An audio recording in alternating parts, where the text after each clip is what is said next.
25 ಮತ್ತು 26ನೇ ತಾರೀಕು ಕಾಪುರಾಂಗಣ ಸಂಘದ 22ನೇ ಕೈಗಾರಿಕಾ ಸಮ್ಮೇಳನದಲ್ಲಿ ನಮ್ಮ ವೃತ್ತದಿಂದ ಕೈಗಾರಿಕಾ ಸಮ್ಮೇಳನ ನಡೆಯಿತು. ನಿಮ್ಮೆಲ್ಲರ ಈ ವೃತ್ತ ಮತ್ತು ವಿಭಾಗದ ಎಲ್ಲ ನನ್ನ 40 ಅಧಿಕಾರಿ ನೌಕರ ಮಿತ್ರರ ಒಗ್ಗಟ್ಟಿನಿಂದ, ನಿಮ್ಮೆಲ್ಲರ ಸಹಕಾರದಿಂದ ನಮ್ಮ ವಿಭಾಗಕ್ಕೆ 2 CECU ಶ್ರೀಯುತ ಲೋಕೇಶ್ ಅವರು ಮತ್ತು HS ಸತೀಶ್ ಅವರನ್ನ ಅವಿರೋಧವಾಗಿ ಏನಲ್ಲಿ ಇಲ್ಲಿ ಆಯ್ಕೆ ಮಾಡಿಕೊಟ್ಟು ಸಮಿತಿ ಹುದ್ದೆಯನ್ನ ನಮ್ಮ ವೃತ್ತದ ನಮ್ಮ ಕೇಂದ್ರ ಕಾರ್ಯಕಾರಿ ಸಮಿತಿಯವರು ಮಂಜೂರು ಮಾಡಿ ಅವರಿಗೆ ಒಂದು ಹುದ್ದೆಯನ್ನು ನೀಡಿರ್ತಾರೆ. ಈ ಒಂದು ಹಿನ್ನೆಲೆಯಲ್ಲಿ ಪ್ರಥಮವಾಗಿ ಈ ಒಂದು ಸಕ್ರಿಯ ಕಾರ್ಯಕ್ರಮದಲ್ಲಿ ಏನು ಚುನಾವಣೆ ಪ್ರಾರಂಭದಿಂದ ಇಲ್ಲಿವರೆಗೂ ನಮಗೆ ತನು ಮನ ಧನ ಎಲ್ಲ ವಿಧದ ಸಹಕಾರ ಕೊಟ್ಟಿರೋ ನಮ್ಮ ವಿಭಾಗದ ನಮ್ಮ ವೃತ್ತ ಮಟ್ಟದಲ್ಲ ಎಲ್ಲ ಅಧಿಕಾರಿ ನೌಕರರ ಮಿತ್ರರಿಗೆ ಮತ್ತು ಆಡಳಿತ ಮಂಡಳಿಯವರಿಗೆ, ನಮ್ಮ ಕಾವ್ಯಪ್ರಾಣಿ ನೌಕರ ಸಂಘದ ಎಲ್ಲ ಪದಾಧಿಕಾರಿಗಳ ಪರವಾಗಿ ಕೃತಜ್ಞ ಧನ್ಯವಾದಗಳನ್ನು ಎಲ್ಲರ ಪರವಾಗಿ ನೌಕರರಿಗೆ ಉತ್ತಮವಾಗಿ ನಾನು ಧನ್ಯವಾದ ಮಟ್ಟದಲ್ಲಿ ಕೇಂದ್ರ ಕಾರ್ಯಕಾರಿ ಸದಸ್ಯರಲ್ಲಿ ಏನು ಸಮಸ್ಯೆಗಳಿವೆ ಅವನ್ನ ಪ್ರತಿಯೊಂದು ಹಂತದಲ್ಲೂ ನಮ್ಮ ನೌಕರ ಬಂಧು ಭಗಿನಿಯರಿಗೆ ಸಹಕಾರವನ್ನು ಕೊಟ್ಟು ನಮ್ಮ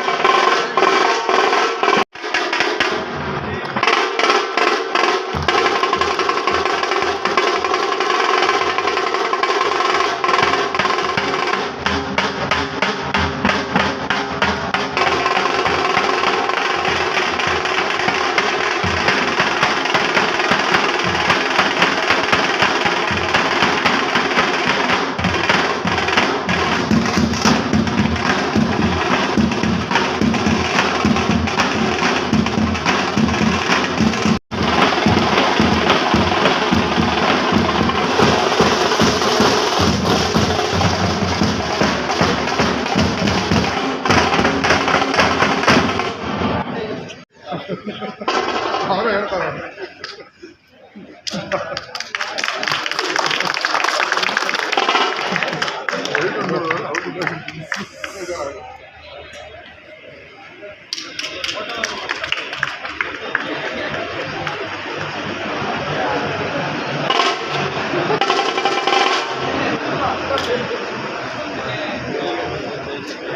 ನಮ್ಮ ಊರ ಮುಗಿತು ಬೆಂಗಳೂರಲ್ಲಿ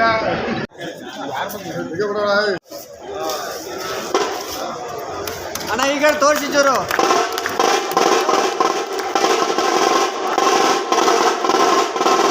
ಕೆಲಸ ಮಾಡಿದ್ರು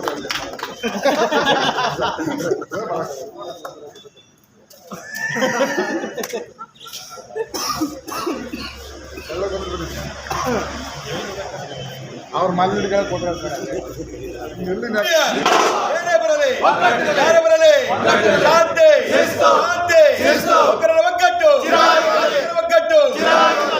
ಆತ್ಮೀಯ ಸ್ನೇಹಿತರೆ, ಈ ಒಂದು 22ನೇ ತ್ರೈವಾರ್ಷಿಕ ಮಹಾ ಅಧಿವೇಶನಕ್ಕೆ ನೀವುಗಳೆಲ್ಲ ಏನ್ ನಮ್ಮನ್ನ ಆಯ್ಕೆ ಮಾಡಿಕೊಟ್ರಿ, ಅದೇ ರೀತಿಯಲ್ಲಿ ಕೇಂದ್ರದಲ್ಲೂ ಸಹಿತ ಅವಿರೋಧವಾಗಿ ಆಯ್ಕೆ ಆದ್ವಿ.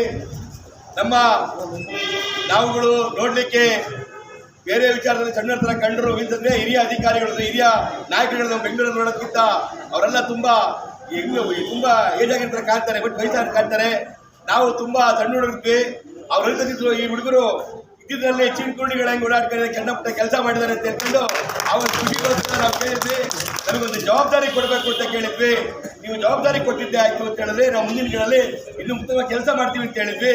ಆ ನಿಟ್ಟಿನಲ್ಲಿ ನಾವು ಹಗಲು ರಾತ್ರಿ ಹೋರಾಟ ಮಾಡೋದ್ರ ಮೂಲಕ ಮತ್ತೆ ನಮ್ಮ ಪ್ರೈಮರಿ ಕಮಿಟಿ ಮತ್ತೆ ಲೋಕಲ್ ಕಮಿಟಿ ಇಬ್ಬರು ಸಹಿತ ಬೆಂಗಳೂರಲ್ಲಿ ಬಂದು ಇದ್ದು ನಮ್ಮ ಅಧಿಕಾರಿಗಳನ್ನ ಮತ್ತೆ ಹಿರಿಯ ನಾಯಕರನ್ನೆಲ್ಲ ಮಾತಾಡಿಸಿ ನಮಗೊಂದು ಅಧಿಕಾರ ಕೊಡಬೇಕು ಅಂತ ಕೇಳ್ಕೊಂಡ್ರು. ಆ ನಿಟ್ಟಿನಲ್ಲಿ ನಮಗೆ ನಮ್ಮ ಲೋಕೇಶ್ ಅವರಿಗೆ ಸಂಘಟನಾ ಕಾರ್ಯದರ್ಶಿ ಆಗಿ ಕೊಟ್ಟಿದ್ದಾರೆ. ಅವರಿಗೆ ದಯಮಾಡಿ ಬಹಳ ವಿಚಾರ ಕೇಳಿದ್ವಿ. ಅವರು ಖಂಡಿತವಾಗ್ಲೂ ಯಾವುದೇ ಕಾರಣಕ್ಕೂ ಮಿಸ್ ಆಗದೆ ಅದನ್ನ ಮಾಡ್ಕೊಡ್ತೀವಿ ಅಂತ ಹೇಳಿದ್ದಾರೆ. ಆ ಒಂದು ಕಾರಣಕ್ಕೋಸ್ಕರ ಯಾವುದೇ ಕಾರಣಕ್ಕೂ ಅಪನಂಬಿಕೆ ಬೇಡ ಸ್ನೇಹಿತರೆ. 2028 ಖಂಡಿತವಾಗ್ಲೂ ನಮಗೆ ಸಿಕ್ಕುತ್ತೆ ಅಂತ ಹೇಳೋದ್ರ ಮೂಲಕ ಅದು ಕಡ ತೊಡಬೇಕು. ಈ ಸಲಿಯ ಪ್ರಥಮ ಅಜೆಂಡಾ ಅದಾಗಿರುತ್ತೆ.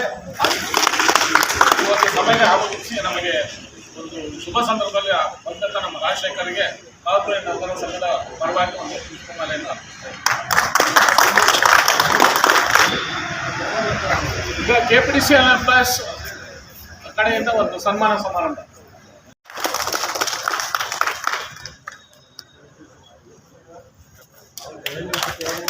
ಈ ಒಂದು ಸಮಾರಂಭವನ್ನು ಉದ್ದೇಶಿಸಿ ನಮ್ಮ ಮೂಲ ಉದ್ದೇಶ ಐತೆ ಏನು ನಮಗೆ ಕಾಲಕ್ಕೆ ಬರ್ತಕ್ಕಂಥ ನಮ್ಮ ನೌಕರರಿಗೆ ಸಿಗಬೇಕಾದಂಥ ಎಲ್ಲ ಬೆನಿಫಿಟ್ ಅಮ್ಯುನಿಟೀಸ್ ಏನೇನು ಅವೆಲ್ಲಗಳು ಸಹ ಸಿಗಬೇಕು ಅಂತೇಳಿ ಕಾಲಕ್ಕೆ ದೊರೆತಕ್ಕಂಥ ಎಲ್ಲ ಸೌಲಭ್ಯಗಳು ದೊರೆಯಬೇಕು ಅಂತೇಳಿ ಮತ್ತು ನಮ್ಮದು ಶ್ರಮಿಕ ವರ್ಗ ನೌಕರ ವರ್ಗ ಅಂತ ನಮ್ಮಲ್ಲಿ ಇರ್ತಕ್ಕಂಥವ್ರು 100ಕ್ಕೆ 90 ಭಾಗ ಬರೀ ಲೈನ್ಮ್ಯಾನ್ ಕ್ಯಾಟಗರಿ ಇರ್ತಕ್ಕಂಥವ್ರು, ತುಂಬ ಸಾವು ನೋವಲ್ಲಿ ಹೋರಾಟ ಮಾಡ್ತಕ್ಕಂಥ ಎಂಪ್ಲಾಯ್ಸ್ ಇರ್ತಕ್ಕಂಥವ್ರು, ಅಂಥವ್ರಿಗೆ ಎಲ್ಲ ರೀತಿಯ ಒಂದು ಇದು ಸಿಗಬೇಕು ಅನ್ನೋ ಏಕಮೇವ ಉದ್ದೇಶ ನಮ್ಮದಾಗಿರುತ್ತೆ.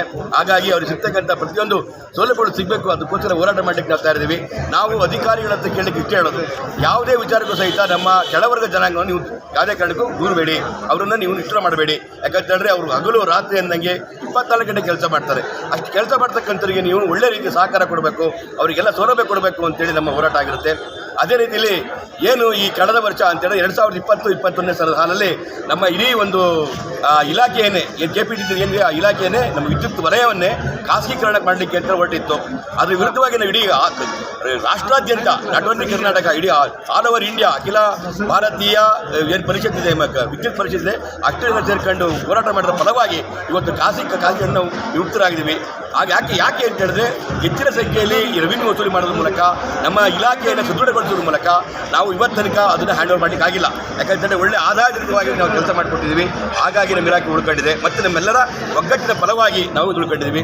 ಏನು ನಮ್ಮ ರಾಜ್ಯಾಧ್ಯಕ್ಷ ಬಲರಾಮ್ ಅವರು ಮತ್ತು ಶಿವರಾಮ್ ಅವರು ಅವರನ್ನು ಕರೆ ಕೊಟ್ಟಿದ್ದಾರೆ, ಏನು ನಮ್ಮ ಜನಗಳಿಗೆ ಆಗಬೇಕಾದಂಥ ಮುಂದಿನ ದಿನಗಳಲ್ಲಿ ಆಗಬೇಕಂತ ಅನುಕೂಲಗಳಿದೆ ಅದನ್ನು ಖಂಡಿತ ನಾವು ಮಾಡ್ತೀವಿ ಅಂತ ಪ್ರಾಮಿಸ್ ಮಾಡಿದರೆ ಅದ್ರ ಪರವಾಗಿ ನಾವು ಸಹಿತ ಹೋರಾಟದ ಪರವಾಗಿದ್ದೀವಿ. ಪ್ರತಿಯೊಂದು ಮೀಟಿಂಗಲ್ಲೂ ಸಹಿತ, ಸಭೆಗಳಲ್ಲೂ ಸಹಿತ ನಾವು ನಮಗೆ ಬರಬೇಕಾದಂಥ ಸೌಲಭ್ಯಗಳ ವಿಚಾರವಾಗಿ ಚರ್ಚೆ ಮಾಡ್ತೀವಿ, ಅದನ್ನು ಕೊಡಿಸ್ಕೊಡ್ತೀವಿ ಅಂತ ಹೇಳಲಿಕ್ಕೆ ಇಷ್ಟಪಡ್ತೀನಿ. ಮುಂದೆ ನಮಗೆ ಸಹಕಾರ ಕೊಟ್ಟಂಥ ನಮ್ಮ ಚಿಕ್ಕಮಗಳೂರಿನ ಎಲ್ಲ ವಿದ್ಯುತ್ ಪ್ರಸರಣ ನಿಗಮದ ಸಿಬ್ಬಂದಿಗಳಿಗೆ ನಾನು ಹೃದಯಪೂರ್ವಕವಾದಂಥ ನಮಸ್ಕಾರ ತಿಳಿಸ್ತೀನಿ. ಮಟ್ಟದಿಂದ ಅವಿರೋಧವಾಗಿ ಆಯ್ಕೆ ಮಾಡಿ ಕಳಿಸಿದ್ರು. ಅದೇ ರೀತಿ ನಮ್ಮ ಕೇಂದ್ರ ಸಮಿತಿಯವರು ನಮ್ಮ ಸಂಘಟನೆ ಮತ್ತು ನೌಕರರಿಗೆ ಕಾಲಕ್ಕೆ ಬರುವಂಥ ಸವಲತ್ತುಗಳನ್ನು ಮತ್ತು ಬಡ್ತಿಗಳನ್ನು ಕೊಡಿಸಿದ್ದನ್ನು ನೋಡಿ ಅದರಲ್ಲೂ ನನಗೆ ಸಂಘಟನಾ ಕಾರ್ಯದರ್ಶಿ ಹುದ್ದೆಯನ್ನು ನೀಡಿದ್ದಾರೆ. ಕೇಂದ್ರದಲ್ಲಿ ನಾವು ಈಗ ಪ್ರಬಲವಾಗಿ ನಿಂತು ನಮ್ಮ ಕೆಲಸ ಕಾರ್ಯಗಳನ್ನು ಮಾಡ್ಕೋಬೋದು.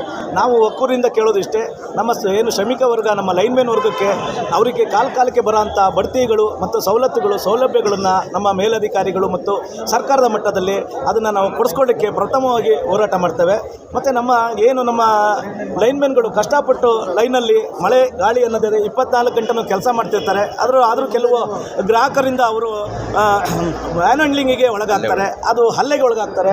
ಆ ಹಲ್ಲೆ ಆಗದಂಗೆ ಮತ್ತು ಹಲ್ಲೆ ಆದ ಸಂದರ್ಭದಲ್ಲಿ ನಮಗೆ ಸೂಕ್ತ ರಕ್ಷಣೆಯನ್ನು ನೀಡಿಕೊಡಬೇಕು ಅಂತ ನಮ್ಮ ಮೇಲಧಿಕಾರಿಗಳ ಕೇಳುವ ಮೂಲಕ ಮತ್ತು ಸರ್ಕಾರದ ಮಟ್ಟದಲ್ಲಿ ಹೆಚ್ಚಿನ ಹೊಸದಾಗಿ ನೇಮಕಾತಿಗಳನ್ನು ಮಾಡೋದ್ರ ಮೂಲಕ ನಮ್ಮ ಏನು ಇವತ್ತು ಒತ್ತಡದಲ್ಲಿ ನಮ್ಮ ನೌಕರರು ಮಲೆನಾಡು ಪ್ರದೇಶದಲ್ಲಿ ಕೆಲಸ ಮಾಡ್ತಿದ್ದಾರೆ, ಅವರಿಗೆ ಕಡಿಮೆ ಒತ್ತಡ ಬೀಳುತ್ತೆ, ಉತ್ತಮ ಒಂದು ರೆವಿನ್ಯೂ ವಸೂಲಾತಿ ಮಾಡೋದು ಮತ್ತು ಉತ್ತಮ ಗುಣಮಟ್ಟದ ವಿದ್ಯುತ್ ಕೊಡೋದಕ್ಕೆ ಅನುಕೂಲ ಆಗುತ್ತೆ ಅಂತ ಹೇಳ್ತಾ ಈ ಸಂದರ್ಭದಲ್ಲಿ ನಾನು ಅದನ್ನು ನಮ್ಮ ನೌಕರರ ಪರವಾಗಿ ಆಗ್ರಹಿಸುತ್ತಾ ಮುಂದಿನ ದಿನಗಳಲ್ಲಿ ನಮ್ಮ ನೌಕರರ ಪರವಾಗಿ ಉತ್ತಮ ಕೆಲಸ ಕಾರ್ಯಗಳನ್ನು ನಾವು ಮಾಡ್ತೇವೆ ಅಂತ ಹೇಳ್ತಾ ನಾನು 2 ಮಾತು ಮುಗಿಸ್ತೇನೆ.